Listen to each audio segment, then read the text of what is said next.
नमस्कार साथियों, गौरव ज्ञान धारा में आपका स्वागत है। विद्यार्थियों के बीच में एक दुविधा सी बनी हुई है। जैसे ही अब विज्ञप्ति आ गई, डेट पता चल गई कि थर्ड ग्रेड का एग्जाम इस तारीख को होने वाला है और विस्तृत विज्ञप्ति भी आ जाएगी, लेकिन जो विद्यार्थी कगार पर है उनको बड़ा संशय बना हुआ है। जो 90 से अबोव है उनको तो कोई टेंशन है ही नहीं, तो जो कगार पर है उनको संशय बना हुआ है कि हम कैसे अंदर होंगे या नहीं होंगे। तो वो चीज तो विद्यार्थियों के लिए ये भी दुविधा है। अब देखो, ऐसा भी है कि जो बड़े चैनल है वो इस पर ध्यान नहीं भी देते हैं। कारण यह है कि वो अपनी व्यस्तताओं के कारण उसमें व्यस्त रहते हैं, उनके निश्चित शेड्यूल होते हैं। जो छोटे चैनल है 1 लाख से कम सब्सक्राइबर वाले, उन पर विद्यार्थी ध्यान नहीं देते कि क्या पता वो सही बता रहा है या नहीं। तो मुझे लगा और काफी सारे विद्यार्थी परेशान हो रहे थे, तो इस पे आपका संशय दूर किया जाना चाहिए। प्रमाणों के साथ में मैं आज बात करूंगा। इसमें आपके कौन कौन एलिजिबल है, ये 82, 83 नंबर वाला क्या मामला है और किस किस श्रेणी में रियायत है और 40% की अनिवार्यता समाप्त हो रही है या नहीं हो रही, इस पे अपन चर्चा करेंगे इस छोटे से वीडियो के माध्यम से। ठीक है साथियों, आपका समय बिल्कुल भी नहीं लूंगा मैं। सबसे पहले आपका मैं ध्यान लेके जाना चाहूंगा, क्योंकि प्रमाणों के साथ बात करेंगे तभी आप समझ पाओगे इसे। सबसे पहले मैं आपका ध्यान ले जाऊंगा कि जब विज्ञप्ति आई थी रीट की, पात्रता परीक्षा की, ठीक है, ये विज्ञप्ति आई थी साथियों, देखो 12/4/2022, ठीक है, 12 अप्रैल विस्तृत विज्ञप्ति आई थी। और उसी का पॉइंट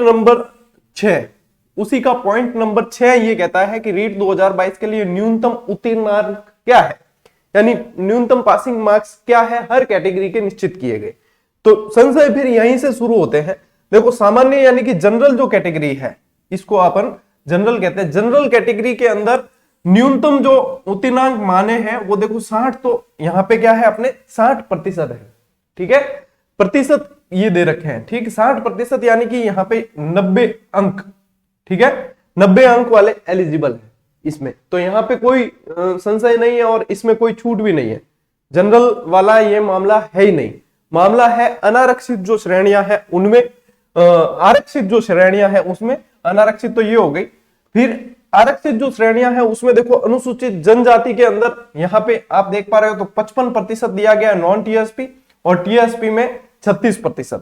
फिर यदि बात करें एससी अनुसूचित जाति, ओबीसी, ठीक है, अति पिछड़ा वर्ग यानी कि एमबीसी और ईडब्ल्यूएस, तो इनके अंदर साथियों जो उत्तीर्णांक जारी रखे गए हैं, मान्यता के अनुसार प्राप्तांक जो रखे गए हैं वो 55% है, ठीक है, विज्ञप्ति के अनुसार 55% रखे गए।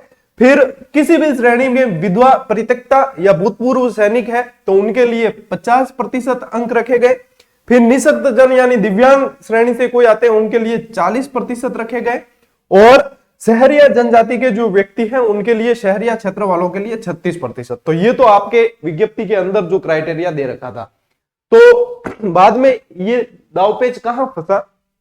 दावपेच फंसा है, मैं आपको बताता हूं, यहां ये न्यूज कल आई है। हालांकि ये जो है जैसे ही रिजल्ट आया तो उसमें स्केलिंग हुई थी, तो स्केलिंग में काफी सारे पॉइंट्स में नंबर हुए हैं।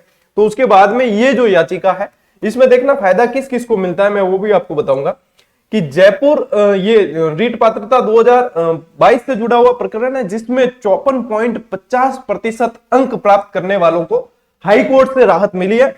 जिसमें ये, चलिए जज कौन है और उससे मतलब नहीं, अपना मैटर जो है वो देखते हैं। याचिकाकर्ता की पैरवी इन्होंने की, एडवोकेट ने, और इसके अंतर्गत जो है 55% अंक वालों को ही पात्र माना, जैसा कि मैंने आपको बताया विज्ञप्ति में लिखा हुआ था।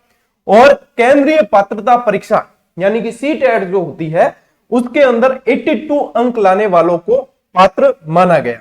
अब 82 अंक में कितने प्रतिशत बनते हैं, तो यहां पे देखो मैंने आपको कैलकुलेटर का ये साथ में स्क्रीनशॉट ले रखा है ताकि आपको कैलकुलेट हाथों हाथ पता चल जाए, करना ना पड़े। 82 अंक जिनके हैं उनके बनते हैं 54.66, ठीक है, यानी 54.50 से ऊपर मान लो आप, तो 54.66 बनते हैं, यानी कि 55 पूरे नहीं बने हैं। दाव यही फंसा था। विज्ञप्ति में क्या लिखा हुआ है? 55% वाले एलिजिबल है, यानी कि 83 मार्क्स होने चाहिए, ये था। अब 82 जिसके उनके बन रहे हैं, पूरे 55 नहीं बन रहे हैं, 54.66 बन रहे हैं। तो उन्होंने फिर लगाई याचिका, यानी कि 82 अंक जिनके थे उन्होंने याचिका लगाई। तो हाईकोर्ट ने जो है इनको पात्र माना है और हाईकोर्ट ने राज्य सरकार और माध्यमिक शिक्षा बोर्ड को जारी किए नोटिस, ठीक है, कि चयन बोर्ड ने कल ही 48,000 पदों की विज्ञप्ति जारी की। अब देखो सामान्यतः साथियों ऐसे मामले में, अच्छा ये सीटेट का है, सीटेट की पात्रता देखो, सीटेट में 82 है और यहाँ 55% भी दे रखा है, यहाँ मार्क्स भी दे रखे हैं कि 82, तो यहाँ स्पष्ट इनमें यहाँ सीटेट में दे रखा है। अब ऐसे मामलों में पात्र, उन्हें ज्यादातर ऐसे मामलों में पात्र सिर्फ उन्हें मान लिया जाता है जो याचिकाकर्ता थे, यानी जिन्होंने याचिका लगाई।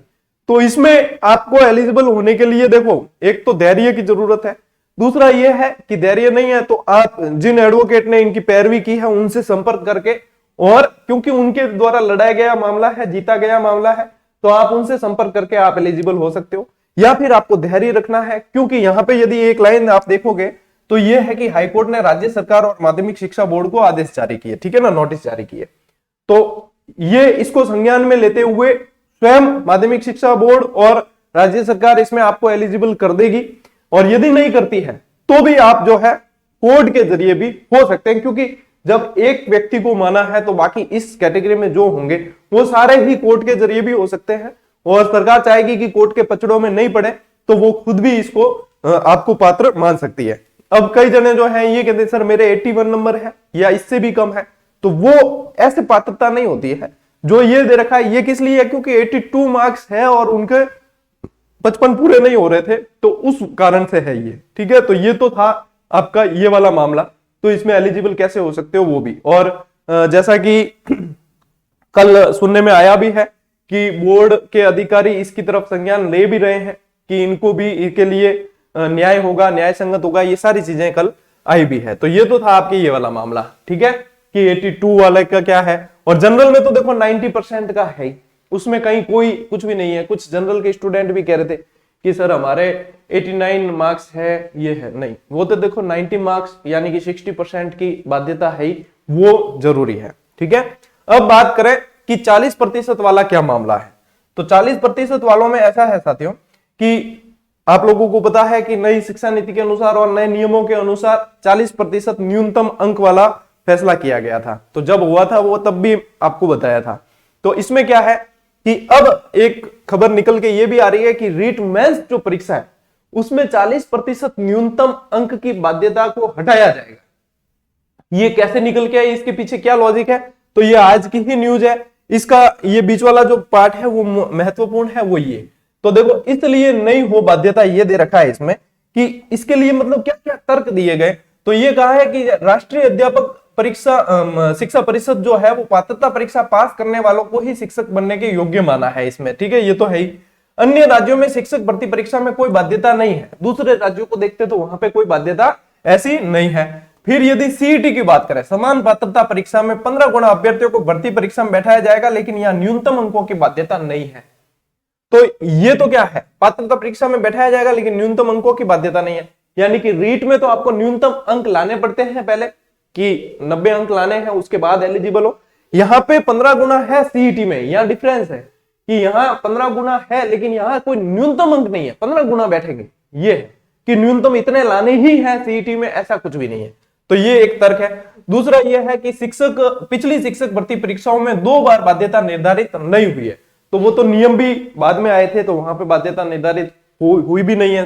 तो एक ये है। फिर क्या है, शिक्षक भर्ती पंचायती राज के अधीन है और सरकार ने अधीनस्थ बोर्ड को इसे पूरी करने की जिम्मेदारी दी है। ऐसे में बोर्ड के नियम लागू नहीं होते, क्योंकि भर्ती जो है पंचायती बोर्ड की है और ये परीक्षा करवाएगा अधीनस्थ बोर्ड, तो बोर्ड के नियम यहाँ लागू नहीं होते। ये एक तर्क दिया गया।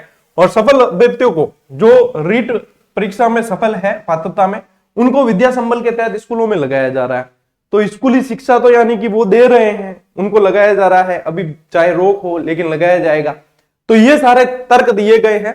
इस संबंध में हरिप्रसाद जी शर्मा ने क्या कहा है, जो कर्मचारी चयन बोर्ड के अध्यक्ष है, उन्होंने कहा है कि न्यूनतम अंक की बाध्यता के संबंध में हम शिक्षा विभाग से राय मांग रहे हैं, यानी कि विचार किया जा रहा है। ठीक है, शिक्षा विभाग की भर्तियों में क्या प्रावधान है, नियमानुसार प्रक्रिया अपनाई जाएगी। अब विचार लिया जा रहा है, यानी कि कमेटी भी बैठेगी, कमेटी बैठेगी, उसके बाद में सारे पहलुओं को देखते हुए विचार किया जाएगा और इसकी अलग से गाइडलाइन जारी हो सकती है। ठीक है ना। फिर बेरोजगार छात्र महासंघ के जो अध्यक्ष है उपेंद्र जी, उन्होंने भी यहाँ कहा है कि योग्य शिक्षक मिले इसलिए रीट का आयोजन किया गया। ठीक है, पात्रता परीक्षा का पास अभ्यर्थी ही शिक्षक भर्ती में बैठ रहे हैं। रीट पास अभ्यर्थी शिक्षक बनने के योग्य हैं और सरकार रीट पास अभ्यर्थियों को अस्थायी शिक्षक के रूप में भी लगा रही है, यानी विद्या संबल योजना के अंतर्गत। भर्ती परीक्षा में दूसरी बाध्यता लागू करना उचित नहीं है, ये उपेंद्र जी ने कहा है। और उपेंद्र जी ने कल शायद एक मीटिंग भी की थी बोर्ड के अधिकारियों के साथ में, और वहां से भी कुछ अपडेट्स, कुछ बाइट्स दिए थे। तो ये है। अब कई देखो लोगों की अलग अलग विचारधाराएं होती है, तो कई जने सोचते हैं कि क्या पता उपेंद्र सही कह रहे हैं या सही है या नहीं है। मैं इस मामले में बात नहीं करूंगा, क्योंकि लोगों की हर व्यक्ति के प्रति अलग अलग धारणाएं होती है। जहां तक मैं देख पा रहा हूं, 8 साल से तो मैं देख रहा हूं इन्होंने संघर्ष कर रहे हैं ये विद्यार्थियों के लिए, ठीक है। कई बार हम भी अपडेट लेने के लिए इनकी पोस्ट देख लेते हैं, जो बात हकीकत है वही कह रहा हूं, ठीक है। अब जरूरी नहीं है कि हर व्यक्ति को पर्सनल जवाब दे, ये जरूरी नहीं है। और लोगों की तो देखो धारणाएं अलग अलग होती है। मेरे बारे में भी कोई पॉजिटिव सोचेगा, कोई नेगेटिव सोचेगा, उसको नहीं अपन डिफाइन कर सकते, जो भी है। तो 40% वाले के अंदर जो ये है साथियों के विचार किया जा रहा है, तो मुझे जो लग रहा है कि 40% न्यूनतम बाध्यता वाला हटाया जा सकता है। अब कई जने कहेंगे सर इससे गुणवत्ता में फर्क आएगा, तो देखो मेरे कहने से नहीं हटाएंगे, मेरे कहने से लागू नहीं होंगे। एक्सपर्ट व्यू भी यही कहता है कि गुणात्मक शिक्षा के लिए न्यूनतम बाध्यता जरूरी है। लेकिन ये जो तथ्य दिए हैं ये भी बिल्कुल एक सिरे से ही अकाट्य, मतलब काटे जा सके ऐसे नहीं है। कुछ पे विचार किया जाना जरूरी भी है, क्योंकि एक पात्रता हो चुकी है और ये सारा काम जो है वो बोर्ड का है, उनके कर्मचारियों का, उनके द्वारा कमेटी का है, एक्सपर्ट्स का है। अपन इस पे क्या है, सिर्फ मैं आपको विश्लेषण दे सकता हूं, बता सकता हूं कि ये चीज है। जहां तक मेरा अनुभव है और जो मुझे लग रहा है वो ये है कि न्यूनतम बाध्यता वाला हटेगा मुख्य परीक्षा के अंदर, शायद इसको लागू न किया जाए, ठीक है। तो ये जो आपकी स्थिति थी, मैं अब आपको ये भी कह दूं कि मेरा न तो इसके पक्ष विपक्ष कुछ भी, इसके मामले में मैं कुछ भी नहीं कहूंगा। मेरा काम है आपको गुणवत्ता युक्त शिक्षा देना, निःशुल्क शिक्षा देना, जो मैं अपने चैनल के माध्यम से कर भी रहा हूं, और आपको हर अपडेट जो है सही तरीके से देनी। तो उसके लिए मैं प्रयासरत रहता भी हूं, क्योंकि विद्यार्थी बहुत ज्यादा विश्वास करते हैं, तो उनके विश्वास के अकॉर्डिंग ही कार्य भी करना पड़ता है। बाकी जो भी विद्यार्थी चाहे 82 वाले हैं वो भी तैयारी बहुत अच्छी तरीके से कर लेना। आप फॉर्म भर सकते हो, और फॉर्म तो लगभग 82 वालों को तो अंदर लेंगे ही, चाहे कोर्ट के जरिए लो या डायरेक्टली लो, ठीक है, क्योंकि हाईकोर्ट का फैसला हो चुका है, तो वहां पे कोई इफ एंड बट वाली सिचुएशन है नहीं। और बाकी जो विद्यार्थी ज्यादा, यही कहूंगा सोशल मीडिया के ज्यादा यूज से बचे और एकदम कॉन्सेंट्रेट होके अपना फोकस पूरा पढ़ाई पे करें। बाकी ये स्थितियां बहुत जल्द आपके 2-4 दिनों में क्लियर हो जाएगी। तो बिल्कुल आराम से धैर्य के साथ में, इधर उधर बहसबाजी, कमेंटबाजी में कहीं मत पड़ना। किसी से कमेंटबाजी में उलझ रहे हो, हर चीज के 2 विचारधारा वाले लोग होते हैं। आप कमेंटबाजी में उछलोगे, उलझोगे तो 2-4 घंटे आपके चले जाएंगे। इससे अच्छा आप अच्छे से मैटर को तैयार कर लो, अच्छे से पढ़ लो, ठीक है। मेरी शुभकामनाएं आप लोगों के साथ हमेशा बनी रहेगी साथियों।